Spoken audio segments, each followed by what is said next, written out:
Matteus 5 vers 7. Geseënd is die wat barmhartig is, want aan hulle sal barmhartigheid bewys word. Jesus het vir ons barmhartigheid gewys. Nou nooi hy ons om dieselfde te doen. Ons leef in 'n wêreld wat mense maklik afskryf, maar Jesus sien waarde waar ander net tekortkominge sien. Wanneer ons aan hom behoort, word ons sy hande en voete.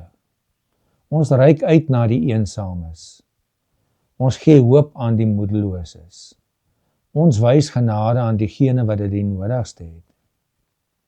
Wie plaas God vandag op jou pad? Vra God om vandag iemand op jou pad te plaas wat bemoediging nodig het, en wees sy hande en voete vir daardie persoon. Here, maak my oë oop vir mense wat die liefde nodig het. Gee my 'n sagte hart om u genade en barmhartigheid uit te leef.